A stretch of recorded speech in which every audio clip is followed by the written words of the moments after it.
السلام عليكم ورحمة الله وبركاته. حامدا ومصليا ومسلما، أما بعد، فأعوذ بالله من الشيطان الرجيم. بسم الله الرحمن الرحيم.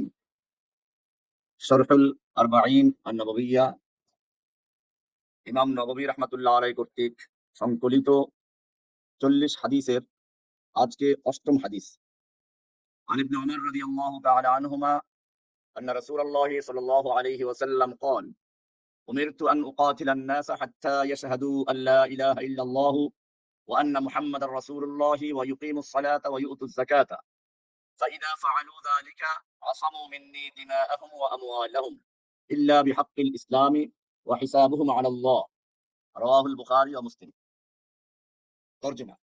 আব্দুল্লাহ ইবনে ওমর রাদিয়াল্লাহু তাআলা আনহুমা থেকে বর্ণিত, তিনি বলেন, রাসূলুল্লাহ সাল্লাল্লাহু আলাইহি ওয়াসাল্লাম বলেছেন, উমিরতু আন উকাতিলান নাসা, আমি আদিষ্ট হয়েছি মানুষের সাথে যুদ্ধ করার জন্য, হাত্তা ইয়াশহাদু, যতক্ষণ না তারা সাক্ষ্য দিবে, আল্লাহ ইলাহা ইল্লাল্লাহ ওয়া আন্না মুহাম্মাদার রাসূলুল্লাহ, আল্লাহ ছাড়া কোনো হক ইলাহ নেই, মুহাম্মদ সাল্লাল্লাহু আলাইহি সাল্লাম আল্লাহর রাসূল, একথা সাক্ষী না দেওয়া পর্যন্ত, এবং ওয়ায়ুকিমুস সালাতা, সালাত কায়েম করবে, ওয়ায়ুতুজ যাকাত, এবং যাকাত আদায় করবে। এই কাজগুলো না করা পর্যন্ত আমি যুদ্ধ করার জন্য আদিষ্ট হয়েছি। ফাইদা ফাআলু যালিকা, যখন তারা এই কাজটা করবে, অর্থাৎ লা ইলাহা ইল্লাল্লাহ ওয়া আন্না মুহাম্মাদার রাসূলুল্লাহ সাক্ষ্য দিবে, সালাত কায়েম করবে, যাকাত আদায় করবে, এটা যখন তারা করবে, আসামু মিন্নি দিমাআহুম ওয়া আমওয়ালাহুম, আসামু, তারা বাঁচিয়ে রাখবে, নিরাপদ রাখবে, মিন্নি, আমার থেকে, তাদের, দিমাহুম, দমনের বহুবচন, তাদের রক্ত অর্থাৎ তাদের জানকে, ও আমওয়ালাহুম, এবং তাদের মালকে তারা নিরাপদ করলো, ইল্লা বিহাক্কিল ইসলাম, তবে হ্যাঁ, যদি ইসলামের কোনো হকের কারণে তার জানের বা মালের নিরাপত্তা চলে যায় সেটা ভিন্ন।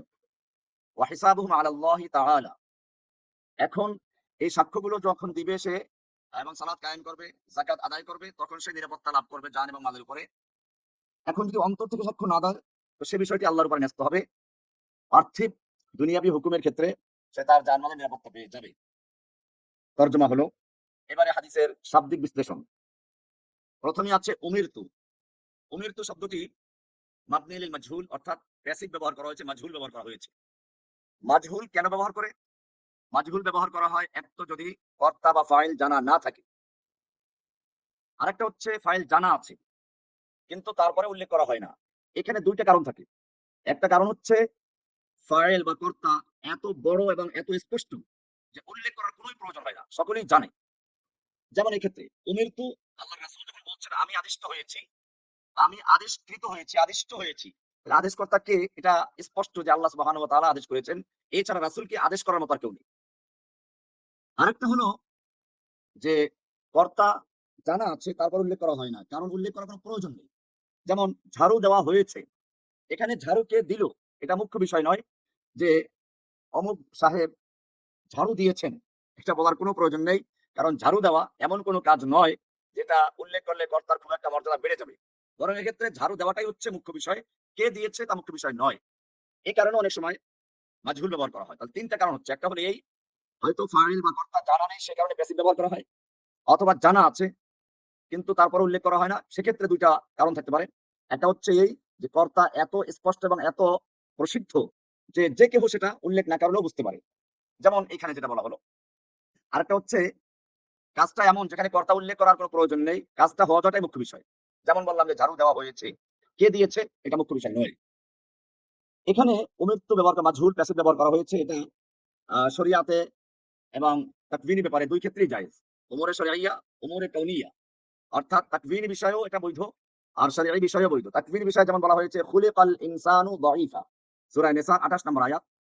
খুলিকাল ইনসানু, মানুষ সৃষ্টিকৃত হয়েছে, অর্থাৎ মানুষকে সৃষ্টি করা হয়েছে দাঈবান, দাঈফান, দুর্বল করে। এখন এখানে সৃষ্টি কে করেছেন? সৃষ্টিকর্তা আল্লাহ, আল্লাহ সুবহানাহু ওয়া তাআলা। তো এখানে এই বিষয়টি সৃষ্টি করা এটা উমরে তাকভিনিয়া।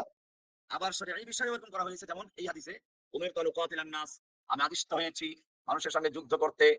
এছাড়া আরো একটা হাদিস আসছে, উমিরতু আন আসজুদা আলা সাবআতি আযাইন, আমি আদিষ্ট হয়েছি 7 অঙ্গের উপরে সিজদা করার জন্য। আমরা যখন সিজদায় যাই তখন 2 হাত, 2 হাঁটু, 2 পা এবং কপাল, এই 7টা অঙ্গ সিজদা করে। ওখানে হাদিসটা এভাবে আসছে, উমিরতু আন আসজুদা আলা সাবআতি আযাইন, আমি আদিষ্ট হয়েছি আমার 7টা অঙ্গের উপরে সিজদা করার জন্য। তো এটা বললাম যে শরঈ বিধানের ক্ষেত্রেও প্যাসিভ ব্যবহার করা হয়ে থাকে। আবার উমুরে কাউনিয়া আল্লাহর যে আ তাকভীনি বিষয় আছে সেক্ষেত্রে ব্যবহার হয়ে থাকে। তো এখানে উমিরতু মানে আমারানি রব্বি, আমার রব আমাকে আদেশ করেছেন, আমর করেছেন। মূলত আমর এটা সৃষ্টিকর্তার অধিকার। যেমন রবের ১ম কাজ হচ্ছে সৃষ্টি করা, আল খালক। আর সৃষ্টি করে যে সে মালিক হয়ে যায়, কাজেই মুলক। ২য় কাজ হচ্ছে মুলক। রবের কাজ হচ্ছে মালিক হওয়া, মুলুক ক্ষমতা।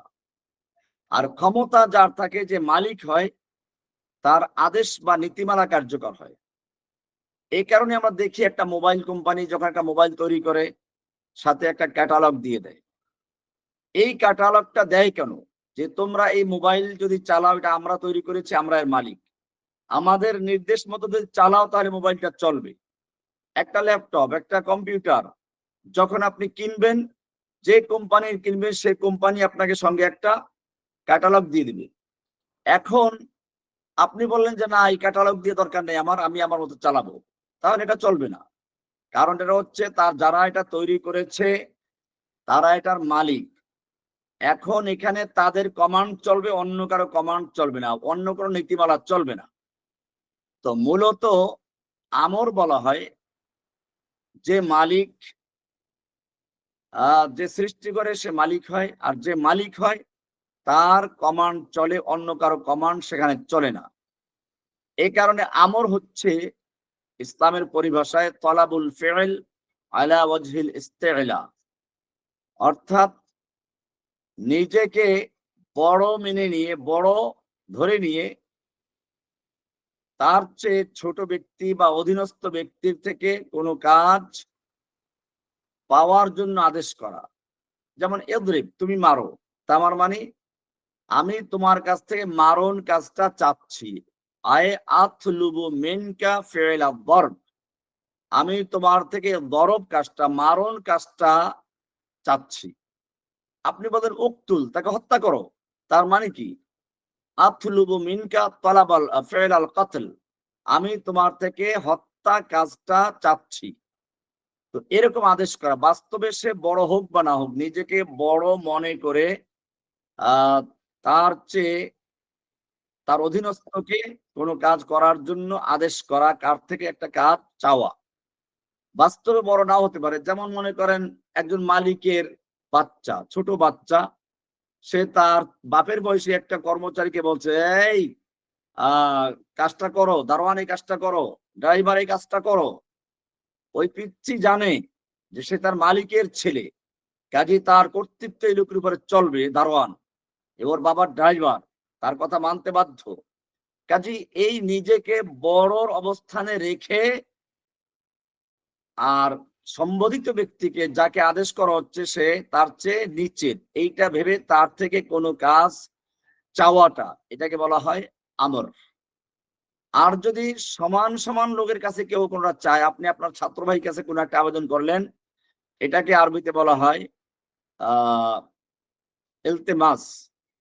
আর যদি আপনি আপনার থেকে বড় কারো কাছে কিছু চান, আপনি আপনার ওস্তাদের কাছে কিছু চাইলেন, বাবার কাছে কিছু চাইলেন, তো এটাকে বলা হয় দোয়া এবং সুয়াল, প্রার্থনা। যেমন আমরা আল্লাহর কাছে চাই, আল্লাহ মহান। বাবার কাছে দাবি করি, বাবা আমাদের চেয়ে বড়। তো এরকম যদি কোনো ব্যক্তি নিজেকে বড় ভেবে তার চেয়ে বা তার অধীনস্থর কাছ থেকে কোনো কাজের সংগঠিত হওয়া বা করার আবেদন করে, ওটা হচ্ছে আমর।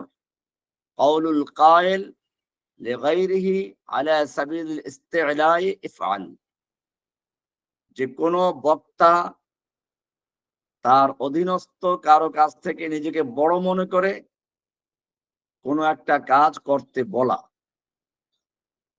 তো এখানে উমিরতু, আমি আদিষ্ট হয়েছি, তার মানে আল্লাহর পক্ষ থেকে আদেশ পেয়েছেন। কিসের আদেশ?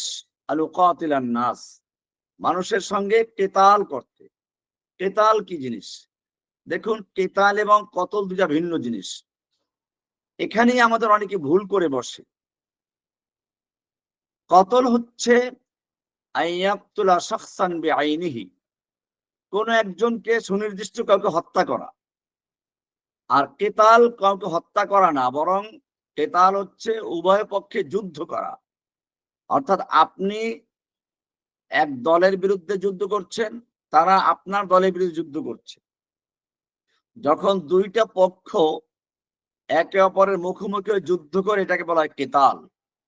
আর যদি একজন অপরজনকে হত্যা করে, এটাকে বলে কতল। তো এখন আমরা দেখব অনেক ক্ষেত্রে কেতাল জায়েজ হয়, কতল জায়েজ না। লাইসা মা জাযাতিল মুকাতালা জাযাল কতল, যে এরকম নয় যে মুকাতালা যেখানেই যায় সেখানে কতলও জায়েজ, বিষয়টা এরকম না। কতলটা হচ্ছে কেতালের চেয়ে আরো ছোট পরিসরে। এটা বিশেষ কাজের ক্ষেত্রে কতল করা যায়, সেটা শরীয়তে কিছু বিধান আছে। কিন্তু আচ্ছা, শরীয়তের বিধান কতল যেমন মনে করেন ইসলামের বিচারে যদি কোনো ব্যক্তি ব্যভিচারী, বিবাহিত ব্যভিচারী হয়, তাকে কতল করা যায়, সেখানে কিতাল না, যুদ্ধ না। এরকম ভাবে কেউ যদি কাউকে হত্যা করে, তার বিনিময়ে কিসাস, তাকে হত্যা করে দেওয়া, এটা কতল, কিতাল না। আর কিতাল হচ্ছে মুকাতালা বা কিতাল যেটা ভাবে মুফাআলা থেকে, সেটা হচ্ছে ব্যাপক। যেমন কোরআনে বলা আছে, অর্থাৎ দুই পক্ষে যুদ্ধ করা।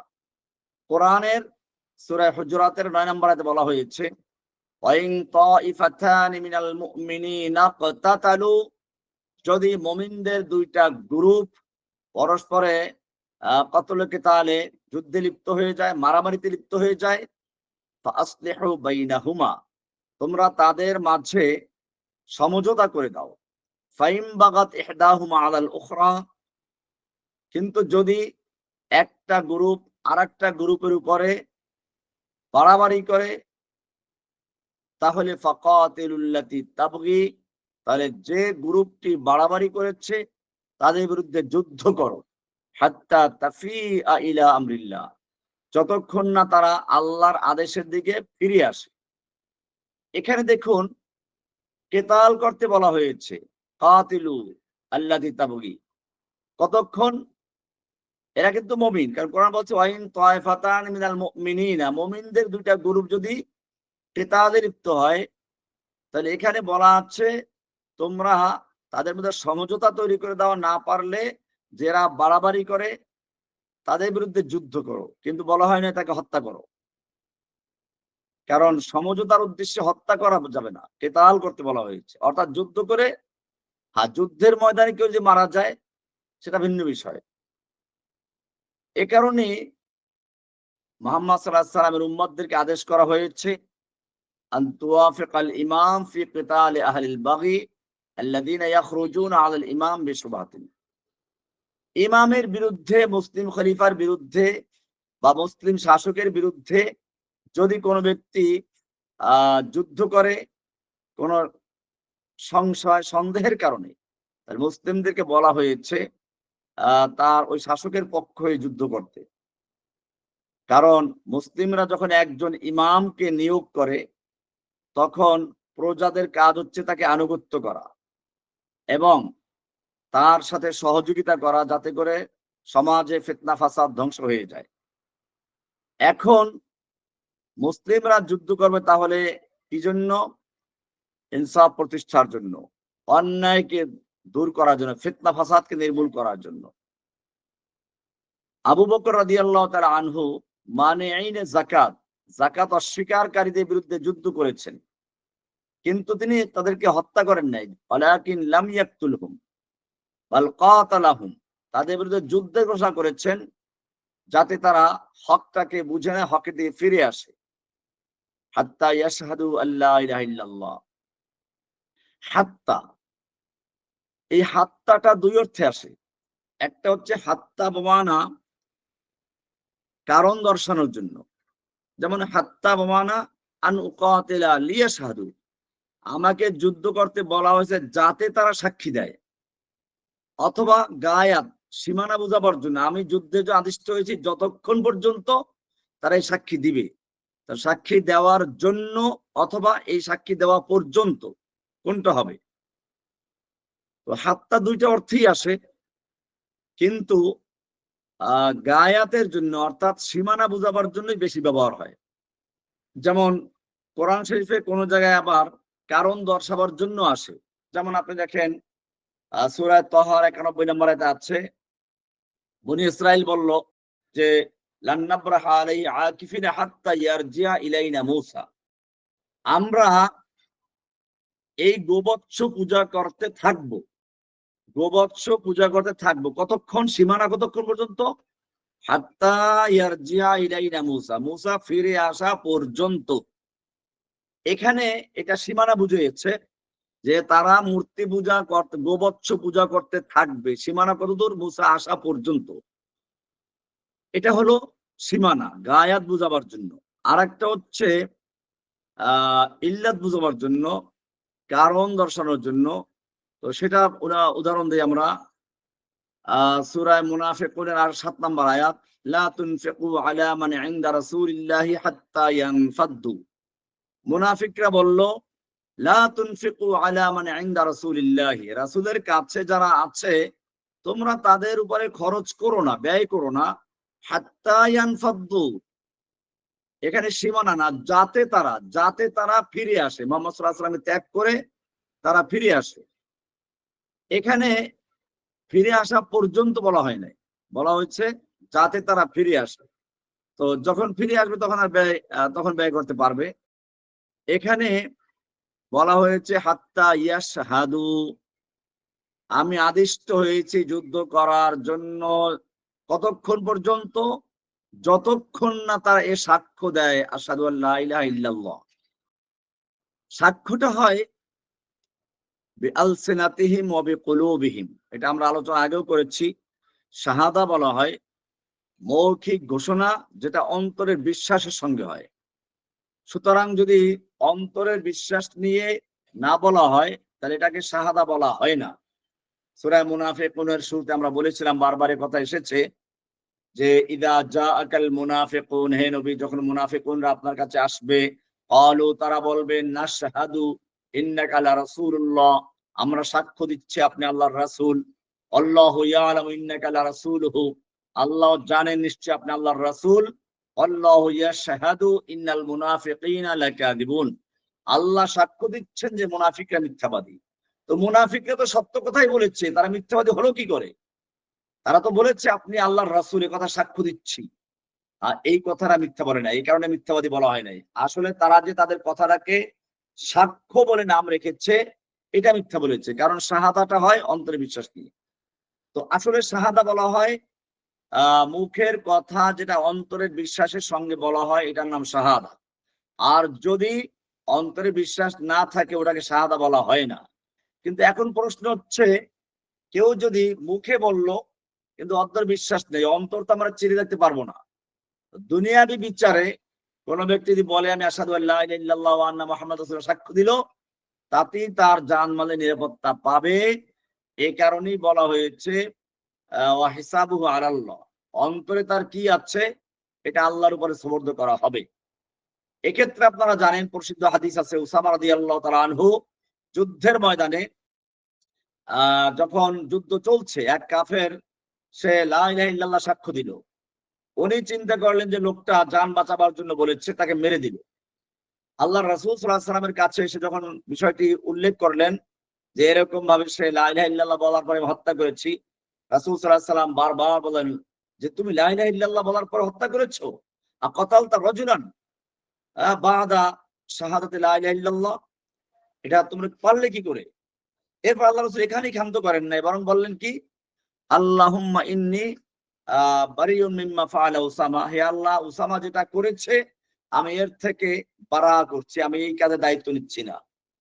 তো এটা অনেক লম্বা হাদিস, আপনারা এটা প্রায় লোকই জানা আছে। আল্লাহ রাসূল সাল্লাল্লাহু আলাইহি ওয়াসাল্লামকে যখন উনি বললেন যে সে তো জান বাঁচাবার জন্য বলেছে, আল্লাহ রাসূল বললেন হাল্লা শাকাক্তা কলবাহু, তুমি তার অন্তরটা চিরে দেখো নাই কেন? তো এখানে আমরা বলবো যে শাহাদা যদিও বলা হয় অন্তরের বিশ্বাস নিয়ে মৌখিক ঘোষণা, কিন্তু অন্তরের বিশ্বাস আছে কি নাই সেটা আমাদের পক্ষে জানা সম্ভব নয়। অতএব আমরা মৌখিক ঘোষণাটাকেই ধরে নিব যে সে এর উপরে জানমালের নিরাপত্তা লাভ করবে। বাস্তবে সে ইমান অন্তরে বিশ্বাস নিয়ে বলেছে কিনা সেই হিসাবটা আল্লাহর কাছে থাকবে। এরপরে আসছে আন্না মুহাম্মাদুর রাসূলুল্লাহ। তো প্রথমে লা ইলাহা ইল্লাল্লাহ সাক্ষ্য দিবে। লা ইলাহা ইল্লাল্লাহ মানে কি? লা ইলাহা, নেই কোনো ইলাহ। ইল্লাল্লাহ আই লা মা'বুদা হাক্কুন ইল্লাল্লাহ গায়রুল্লাহ। আল্লাহ ছাড়া হক ইলাহ কেউ নেই যে ইবাদতের উপযুক্ত, ইবাদত বা উপাস্য, হক ইবাদতের যোগ্য এরকম কোনো ইলাহ নেই আল্লাহ ছাড়া। সুতরাং আল্লাহ ছাড়া যত মাবুদ সবগুলো বাতিল, হক ইলাহ নেই। এটা সাক্ষ্য দেওয়া। এর উপরে বিস্তারিত আলোচনা আমাদের আছে যে লা ইলাহা ইল্লাল্লাহ হচ্ছে তাখলিয়া, খালি করা। ইল্লাল্লাহ মানে হচ্ছে ঈমান আনা, আল্লাহর উপর বিশ্বাস করা। এরপরে লা ইলাহা মানে নফি, ইল্লাল্লাহ মানে ইসবাত, লা ইলাহা মানে কুফর বিত তাগুত, ইল্লাল্লাহ মানে ঈমান বিল্লাহ। যে লা ইলাহা মানে সকল তাগুতকে আল্লাহর পরিবর্তে যত কিছুর উপাসনা করা হয় সব উপাস্যদেরকে বাতিল করে দেওয়া। ইল্লাল্লাহ মানে শুধু আল্লাহকে গ্রহণ করা।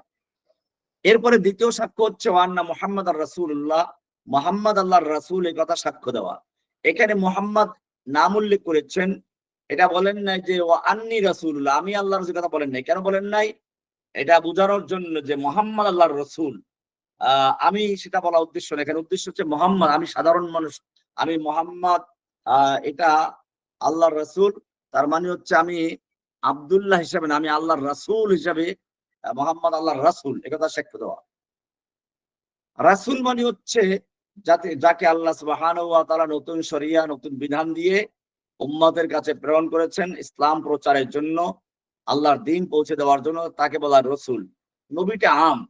নবী হচ্ছে সে পূর্বের নবীর আদর্শের দায়ী হতে পারে, আবার নতুন শরিয়া পেতেও পারে। সুতরাং নবী আম, রাসূল হচ্ছেন খাস। অর্থাৎ সকল রাসূলগণ নবী হবেন, কিন্তু সকল নবী রাসূল নন। তার মানে হচ্ছে রাসূল হতে হলে নবী আগে হতে হবে। নবী হওয়ার পরে যদি নতুন শরিয়া লাভ করেন তাহলে তিনি হচ্ছেন রাসূল। আর যদি নতুন শরিয়া পাক বা না পাক কিন্তু দ্বীনের তাবলীগের দায়িত্ব পেয়েছেন, তিনি নবী। তো নবীটা হচ্ছে আম, যেমন মানুষ এবং প্রাণী, হাইওয়ান এবং ইনসান। তো সকল ইনসান অবশ্যই হাইওয়ান, প্রাণী, কিন্তু সকল হাইওয়ান বা প্রাণী ইনসান নয়। গরু, ছাগল, মহিষ, দুম্বা, ভেড়া, পশু পক্ষী এগুলো সবই হাইওয়ান, কিন্তু মানুষ নয়। তো এরকমই সব নবী রাসূল নয়, সব রাসূলগণ নবী। হ্যাঁ, এরপরে যে বিষয়টা হচ্ছে বলা হচ্ছে কি, সালাত কায়েম করবে। বুঝা গেল সালাত কায়েম করাটা, কায়েম মানে কি? সালাত কায়েম করার অর্থ হচ্ছে ইয়ামালুনাহা কায়েমাতান কাদিমাতান আলা মা জাআত বিশরিয়াতু। শরিয়াত যেভাবে আদেশ করেছে, আল্লাহ তাআলার নির্দেশ, আল্লাহর রাসূল যেভাবে বাস্তবায়ন করে দেখিয়েছেন সব সহকারে পালন করাটাই হচ্ছে ইকামাতুস সালাত। এখানে সালাত যদিও আম শব্দ, কিন্তু উদ্দেশ্য হচ্ছে পাঁচ ওয়াক্ত সালাত ফরজ যেটা, এটা আদায় করা। সুতরাং কেউ নফল সালাত আদায় না করে বা সুন্নাত পড়লো না, তো পড়া উচিত। কিন্তু কেউ যদি সুন্নাত তরক করে, সে বলে আমি সুন্নাত পড়বো না, ফরজটা পড়বো, তাহলে তার বিরুদ্ধে কিতাল করা যাবে না। তবে হ্যাঁ, যে সকল সুন্নাহ সহিহ হাদিস দ্বারা প্রমাণিত, সেটা যদি অস্বীকার করে এবং এটার উপরে পুরা এলাকা ঐক্যবদ্ধ হয়ে যায়, তো সেক্ষেত্রে শরিয়াতের বিধানকে অমান্য করার কারণে তাদের উপরে চাপ সৃষ্টি করা হবে। এবং প্রয়োজনে ওলামায়ে কেরামদের মত আছে এক্ষেত্রেও, যে এক্ষেত্রে লড়াই করতে পারবে, সালাতের মধ্যে অন্তর্ভুক্ত আছে পুরোটাই। তো এখানে ইউকিমুস সালাত আছে, তারপরে আছে ওয়ুতিজ যাকাতা, যাকাত আদায় করা। কাকে আদায় করা? ইয়াতুহা বিমুস্তাহিক্কাহা, যাকাতের অধিকারী যারা তাদেরকে, প্রাপক যারা তাদেরকে যাকাত পৌঁছে দেওয়া। যাকাত হচ্ছে নির্দিষ্ট একটা অংশ যা যাকাতের মাল হিসেবে যা গণ্য, তার ভিতরে নির্দিষ্ট থাকে। স্বর্ণ, রৌপ্য, ব্যবসার মাল, এক্ষেত্রে রবুল ওশর মানে 40 ভাগের 1 ভাগ, মানে 40 টাকায় 1 টাকা। আর যেগুলো জমিন থেকে বের হয় সেগুলো 2 প্রকার, যেগুলো সেচ নিজেদের দিতে হয়, সেক্ষেত্রে নেসফে অশর মানে 20/1 ভাগ। আর যেগুলো জোয়ারের পানি বা বৃষ্টিপাতে অটোমেটিক হয়ে যায়, সেচ কার্য পরিচালনা করতে হয় না, তো সেক্ষেত্রে 10/1 ভাগ ওশর বলা হয় এটাকে। আর এছাড়া গবাদি পশুর ক্ষেত্রেও যাকাত আছে, সেটা বিস্তারিত হাদিস থেকে আমরা দেখে নেব। তো বলা হচ্ছে সালাত কায়েম করা, যাকাত আদায় করা, এই কাজগুলো যদি কেউ করে নেয়, অর্থাৎ শাহাদাতু আল্লা ইলাহা ইল্লাল্লাহ ওয়া আন্না মুহাম্মাদুর রাসূলুল্লাহ, আর ইকামাতুস সালাত, ইতায়ে যাকাত, এইগুলো যদি করে তাহলে আসামু মিন্নি, তারা আমার থেকে রক্ষা করলো, বাঁচিয়ে নিল তাদের দেমা আহুম, তাদের জান, ও আমওয়াল, তাদের মাল। কাজেই তাদের জান মালের বিরুদ্ধে যুদ্ধ করা আমার জন্য জায়েজ হবে না, এবং তাদের বিরুদ্ধে লড়াই করা যাবে না। তাদের জানের নিরাপত্তা পেয়ে যাবে এবং তাদের মালেরও নিরাপত্তা পেয়ে যাবে, কারণ এই কথা বলায় তারা ইসলামে প্রবেশ করেছে। এখন ইসলামের ভিতরে একজন সাধারণ মুসলিমের যে হক, সে হক তারা লাভ করবে। এরপরে বলা আছে ইল্লা বিহাক্কিল ইসলাম, তবে ইসলামের হকের কারণে যদি হয়, অর্থাৎ এই লা ইলাহা ইল্লাল্লাহ ওয়া আন্না মুহাম্মাদুর রাসূলুল্লাহ, ইকামুস সালাত, ইতায়ে যাকাতের কারণে তার জান মাল নিরাপত্তা পাবে, এখন একজন মুসলিম হিসেবে গণ্য হবে, একজন মুসলিমের যে হক সেটা সে পাবে। কিন্তু যদি ইসলামের হকের কারণে তার রক্ত, মাল, জান মাল নিরাপত্তা হারিয়ে ফেলে, তো সেটা ভিন্ন বিষয়, সেটা তার উপর প্রয়োগ করা হবে। সেটা হচ্ছে যেমন কি করা, বিবাহিত জেনাকার, ব্যভিচারী, এবং কিসাস, কাউকে হত্যা করলো সে, তার কারণে তাকে হত্যা করা হবে, এরকম যদি কোনো বিষয় থাকে, তার সেক্ষেত্রে তার উপরে ইসলামের হক কার্যকর হবে। হ্যাঁ, তারপরে শেষের অংশ হিসাবুহুম আলাল্লাহি তাআলা, এটা মূলত একটা প্রশ্ন উত্তর দেওয়া হয়েছে, গোপন প্রশ্ন, উচ্চ প্রশ্ন, যে এই কথা সে মুখে বললো ঠিক আছে, কিন্তু জান বাঁচাবার জন্য বলেছে, বা সালাত পড়ে, যেমন মদিনায় মুনাফিকরা পড়তো। বলা হচ্ছে হ্যাঁ, দুনিয়ার বিচারে বাহ্যিক যেটা সেটাই দেখা যাবে, অন্তরে আমাদের কি আছে তা জানার সুযোগ নেই। এই কারণে আমরা অন্তরের উপর দেখে বিচার করতে পারবো না, বিচার করব বাহ্যিকভাবে যেটা সাক্ষ্য দেয় তার উপর ভিত্তি করি। এই হাদিসটি মূলত একটা ইসলামের মূল নীতির একটা নীতি, ইসলামের যে নীতিমালা আছে এর একটা মূলনীতি হচ্ছে এই হাদিসটি। এখানে মানুষের সাথে কোন কোন ক্ষেত্রে কেতাল জায়েজ, কোন ক্ষেত্রে কেতাল জায়েজ নেই, তো তার একটা নীতিমালা বলে দিল। তো ইসলামের মৌলিক কিছু বিষয় আছে, সেই বিষয়গুলোর মধ্যে এটা একটা। আমি বলছিলাম যে মূলত ইমাম নববী রহমাতুল্লাহ আলাই যে 40 হাদিস জমা করেছেন, 40 হাদিস অনেকেই জমা করেছেন। কেউ একক বিষয়ের উপরে 40টা জমা করেছেন, কেউ বিভিন্ন বিষয়ের উপরে করেছেন, কিন্তু ইমাম নববী রহমাতুল্লাহ আলাই লিখিত 40 হাদিস যেভাবে সমাদৃত, যেভাবে মকবুল আম হয়েছে, এটার একটা বিশেষ কারণ হলো উনি বাছাই করে যে হাদিসগুলো এনেছেন, প্রত্যেকটা হাদিস এক এক বিষয়ের একটা মূলনীতি হিসাবে গণ্য হয়ে যায়, যা আপনারা ইতিমধ্যেই আমরা 8 নম্বর হাদিসে আজকে আলোচনা করছি। আপনারা এটার মধ্যে বুঝতে পেরেছেন, প্রত্যেকটা হাদিসে এক একটা মূলনীতিকে ইঙ্গিত করে। এবারে আমরা এই হাদিসের উপরে আলোচনা করব, হাদিস থেকে কি শিখলাম, মিন ফাওয়াইদি হাযাল হাদিস, এই হাদিস থেকে আমরা কি ফায়দা লাভ করলাম। 1 নম্বর হচ্ছে রাসূল সাল্লাল্লাহু আলাইহি সাল্লাম নিজেও একজন আদিষ্ট গোলাম, আব্দুন মামুরুন। আমরা সকলে যেমন আল্লাহর আদেশ প্রাপ্ত গোলাম, আল্লাহর আদেশ আমরা পালন করতে বাধ্য, ঠিক তেমনি ভাবে মুহাম্মদ সাল্লাল্লাহু আলাইহি সাল্লামও একজন আল্লাহর আব্দুল মামুর, আল্লাহর একজন আদিষ্ট গোলাম, যে আল্লাহর পক্ষ থেকে আদেশ পায় এবং সে আদেশগুলো তিনি পালন করতে বাধ্য। যেমন এখানে বলা হয়েছে উমিরতু, আমি আদিষ্ট হয়েছি। 1। 2 নম্বর যে বিষয়টি জানা গেল তা হচ্ছে এখানে উমিরতু বলে আদেশকারীকে ইবহাম রাখা হয়েছে। তার মানে হচ্ছে যদি আদেশকর্তা কে তা জানা থাকে, তাহলে সেক্ষেত্রে মুখাতাব যদি জানে, তাহলে আদেশকর্তার নাম উল্লেখ করার কোনো প্রয়োজন নেই, না করলেও চলে। এটা আমরা জানলাম। 3 নম্বর যে বিষয়টি জানলাম তা হচ্ছে উজুব মুকাতালাতিন নাস হাত্তা ইয়াকুম বিহাদিহিল আমাল। এই আমলগুলো না করা পর্যন্ত মানুষের বিরুদ্ধে কেতাল যুদ্ধ করা ওয়াজিব। এটা আমরা জানলাম। এখানে ওয়াজিব আমরা কেন বললাম? মুস্তাহাব বলতে পারতাম, আমর তো মুস্তাহাবের জন্য হয়। যেমন হজের ব্যাপারে আছে ফাইদা হালালতুম ফাসতাদু, তোমরা যখন হজের কার্যক্রম শেষ করে হালাল হয়ে যাবে, ফাসতাদু তাহলে তোমরা শিকার করো। তার মানে কি শিকার করা ফরজ? না, এটা হলো ইহরামের কারণে যে নিষেধাজ্ঞা জারি হয়েছিল, ইহরাম খোলার মাধ্যমে আবার সেই নিষেধাজ্ঞা উঠে গেল, এখন তোমরা শিকার করতে পারো।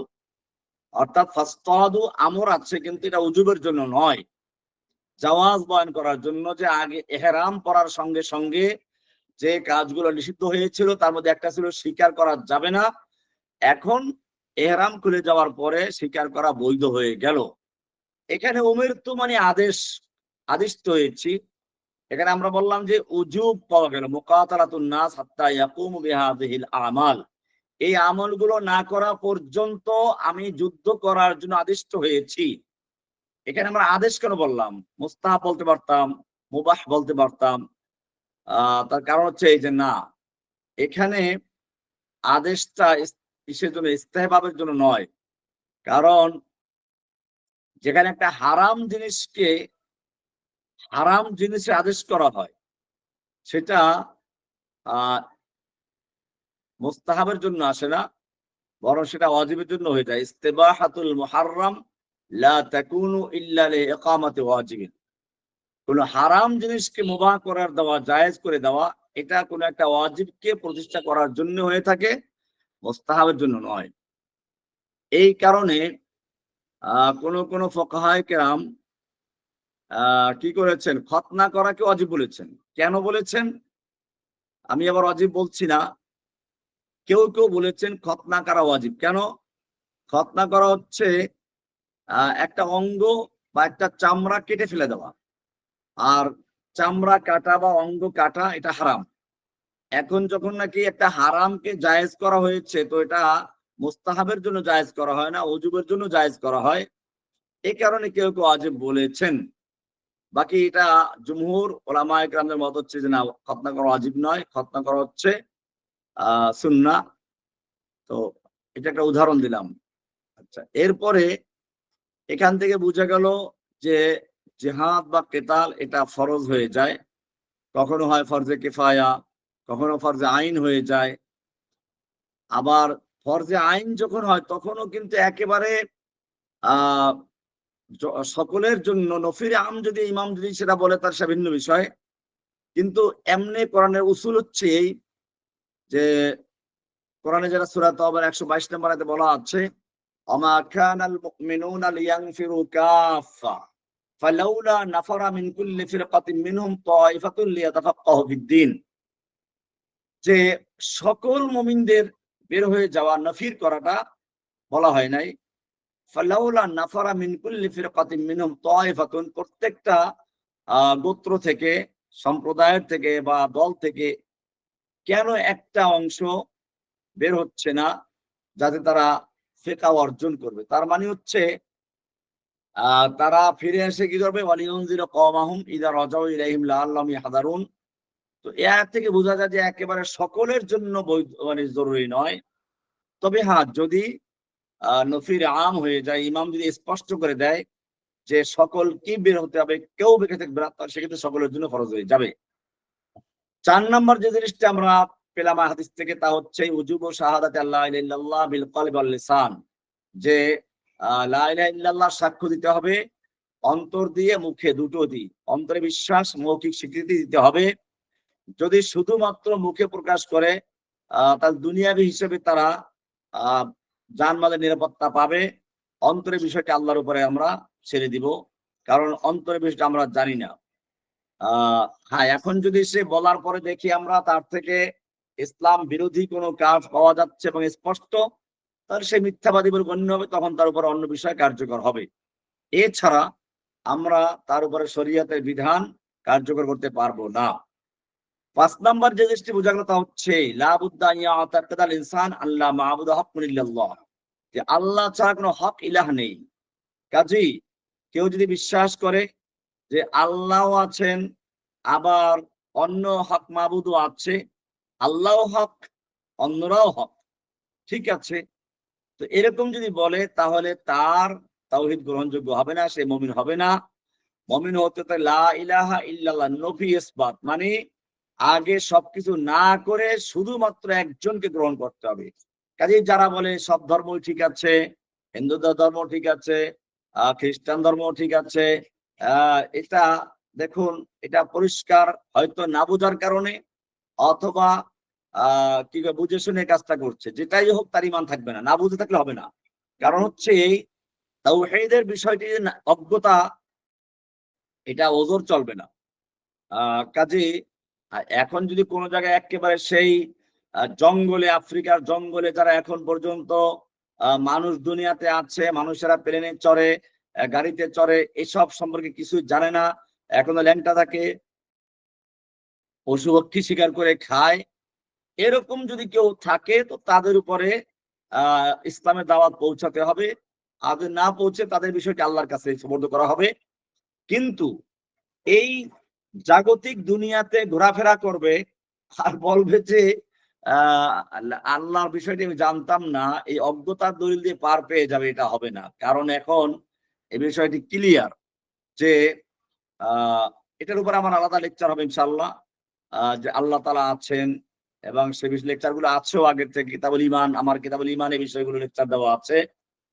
মারিফাতুল্লাহ নামে যে লেকচার গুলো আছে সেগুলো শুনে বিস্তারিত জেনে যাবেন ইনশাআল্লাহ। আমি আবারও আপনারা জানেন গত জুমার থেকে আমি ওই যে মার্কাজুল হুদা, সাইনবোর্ড এলাকায় মার্কাজুল হুদা নামে একটা প্রতিষ্ঠান আছে, মুফতি আজহারুল ইসলাম সাহেব, হেফাজতে ইসলামের ওই এলাকার যিনি সভাপতি, 10 নম্বর এলাকা, ঢাকা 10 নম্বর এলাকার যিনি সভাপতি, ওনার প্রতিষ্ঠান। তো ওইখানে আমি জুমার খুতবা দেওয়া শুরু করেছি ইনশাআল্লাহ। ওখানে আবার ধারাবাহিকভাবে লেকচার গুলো পাবেন, দলিল ভিত্তিক, আশা করি ইনশাআল্লাহ। তো এক একটা বিষয় আমরা সেখানে দলিল ভিত্তিক আলোচনা করব, আপনারা পেয়ে যাবেন। এখানে যেহেতু দারসুল হাদিস, এখানে সেজন্য সংক্ষিপ্ত পরিসরে আমি আলোচনা করছি।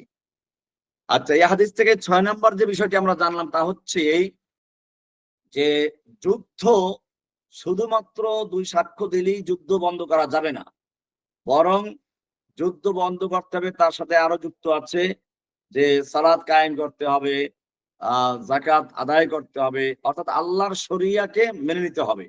যদি কোনো ব্যক্তি আল্লাহর শরিয়া না মানে তাহলে তাদের বিরুদ্ধে যুদ্ধ করা যাবে। এক্ষেত্রে শরীয়তের বিষয়গুলো আল্লাহ রাসূল সাল্লাল্লাহু আলাইহি ওয়াসাল্লাম দেখতেন, কোন এলাকায় গেলে অপেক্ষা করতেন ভোর রাতে আযান শোনা যায় কিনা। আযান শুনে গেলে যুদ্ধ করতেন না, আর আযান শোনা না গেলে আক্রমণ করতে বলতেন। তো এই বিষয়গুলো মনে রাখতে হবে যে শরীয়তের বিধান গুলো কার্যকর করতে হবে। কার্যকর যদি না করে তাহলে সেক্ষেত্রে কোন এলাকার লোক যদি ধরেন জুমার সালাত আদায় করতে অস্বীকার করে দেয়, তো এরকম 5 ওয়াক্ত সালাত অস্বীকার করলে যেরকম বিধান, জুমার সালাত যদি অস্বীকার করে বা ঈদের সালাত অস্বীকার করে, তো সেক্ষেত্রে একই বিধান আসবে। কারণ এগুলো হচ্ছে শাআইর ইসলাম, ইসলামের শিআর, ইসলামের পরিচয় বহন করে। কাজেই এগুলোর উপর ভিত্তি করে এই হাদিস কার্যকর হবে।